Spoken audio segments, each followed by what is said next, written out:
Vós sois meu pastor, ó Senhor, nada me faltará se me conduzis. Em verdes pastagens feliz eu descansei, em vossas águas puras. Pelo sinal da Santa Cruz, livre-nos Deus, nosso Senhor, dos nossos inimigos. Em nome do Pai, do Filho e do Espírito Santo. Amém. Que a graça de nosso Senhor Jesus Cristo, o amor misericordioso do Pai e a comunhão do Espírito Santo esteja com você, meu irmão, com você, minha irmã. Porque bendito é o Deus que nos reúne e reúne sempre no amor do seu Filho, nosso Senhor Jesus Cristo. Te saúdo nesta segunda-feira da segunda semana do tempo comum, desejando que o seu dia seja iluminado, acompanhado pela presença do Espírito Santo em cada hora desta jornada. Para rezarmos melhor, ouvindo a palavra de Deus e o ensinamento da Igreja, invoquemos o Espírito Santo Paráclito. Vinde, Espírito Santo, enchei os corações dos vossos fiéis e acendei neles o fogo do vosso amor. Enviai o vosso Espírito e tudo será criado, e renovareis a face da terra. Oremos. Deus, que instruístes os corações dos vossos fiéis com a luz do Espírito Santo, fazei que apreciemos retamente todas as coisas, segundo o mesmo Espírito, e gozemos sempre de sua consolação, por Cristo Senhor nosso. Amém. E neste 16 de janeiro, meu irmão, minha irmã, a Igreja na sua liturgia nos traz o Santo Evangelho. O texto do Evangelho do dia de hoje está em São Marcos, no capítulo 2, nos versículos de 19 a 22. Ouçamos atentamente essa palavra de Deus que alimenta a nossa alma. Proclamação do Evangelho de Jesus Cristo, segundo Marcos. Glória a vós, Senhor. Naquele tempo, os discípulos de João Batista e os fariseus estavam jejuando. Então vieram dizer a Jesus: por que os discípulos de João e os discípulos dos fariseus jejuam e os teus discípulos não jejuam? Jesus respondeu: os convidados de um casamento poderiam por acaso fazer jejum enquanto o noivo está com eles? Enquanto o noivo está com eles, os convidados não podem jejuar. Mas vai chegar o tempo em que o noivo será tirado do meio deles. Aí então eles vão jejuar. Ninguém põe um remendo de pano novo numa roupa velha, porque o remendo novo repuxa o pano velho e o rasgão fica maior ainda.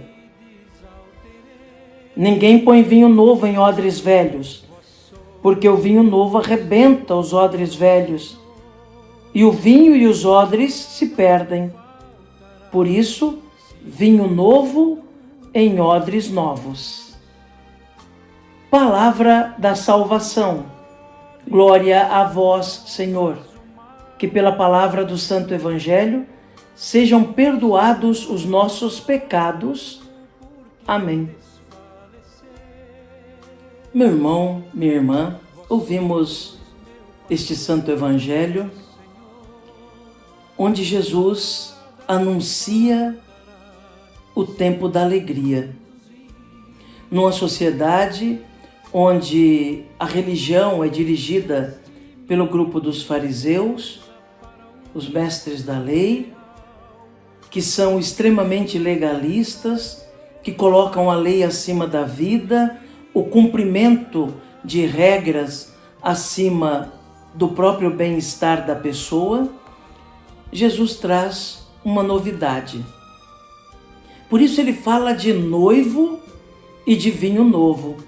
Usa essas duas figuras no seu discurso para responder aos fariseus que o criticam e criticam seus discípulos por não jejuarem. Jesus diz: por acaso os convidados de uma festa podem fazer jejuns enquanto o noivo está com eles? Não é que Jesus faça pouco caso desse exercício espiritual tão importante também para nós cristãos, que é o jejum. O que Jesus não aceita é que a lei esteja acima da vida, ou que a lei queira tomar o espaço da vida. Jesus tem um grande respeito pela lei, desde que ela ajude a promover a vida. Por isso ele usa a figura do noivo, que é ele mesmo, presente no meio do povo. Ele mesmo que um dia vai se manifestar de um modo pleno na sua segunda vinda, para arrebatar a igreja. Então Jesus dá um ensinamento. A vida está acima da lei. Não é suficiente cumprir a lei de um modo rigorista e até apegar-se a tradições humanas. Não que as tradições humanas sejam ruins, mas o apego exagerado a tradições humanas podem impedir a verdadeira promoção da vida. Quando as tradições humanas passam a ter um significado ou um valor além daquilo que elas têm, se tornam ídolos na vida das pessoas. Então, até mesmo ações religiosas, quando não são realizadas com o devido discernimento e passam a ter um valor superior na vida das pessoas, além daquele valor que elas realmente têm, se tornam ídolos. E Jesus não aceita isso. Por isso ele fala do vinho novo. O vinho novo é o ensinamento novo que ele traz. É a mensagem que ele traz. A mensagem de vida, a mensagem de alegria, que não deixa de ser exigente, porque a lei de Deus é exigente. Exige esforço da nossa parte, empenho da nossa parte também. Mas jamais pode ser um peso na vida de uma pessoa. Agora, para acolher o vinho novo, que é a mensagem de Jesus, é preciso que hajam vasilhas novas, odres novos, jarras novas, recipientes novos, um coração envelhecido pelo apego a determinadas coisas do passado, que são muitas vezes tomadas como ídolos, não permite que a verdade da alegria do Evangelho penetre o coração da pessoa. Se o coração está envelhecido porque é apegado a coisas velhas, não estará aberto para acolher a novidade que Jesus traz. Vejam, a novidade que Jesus traz não é uma novidade irresponsável. Não é uma novidade sem exigências. Não é uma novidade que não exija também lutas. Pelo contrário, Jesus é bastante radical e exigente nos seus discursos. Porém, segui-lo deve ser um prazer e não um peso. Fazer a sua vontade deve ser um desejo da nossa alma e não uma imposição de regras que muitas vezes não se preocupam com a vida. Por isso é que Jesus diz: vinho novo em odres novos, coração transformado, mente aberta para o Evangelho, para a novidade de Jesus. É assim que seremos vasilhas realmente preparadas para acolher a mensagem do Evangelho, a mensagem de alegria, repito, mensagem exigente, mensagem que exige o nosso empenho e não é pequeno, mas mensagem de alegria.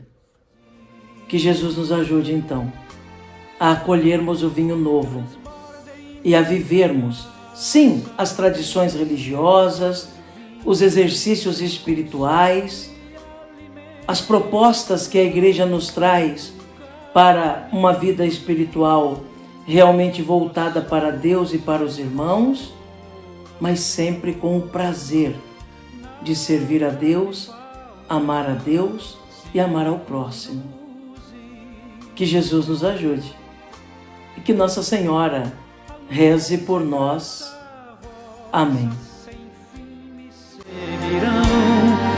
E o céu em recompensa um dia me darão.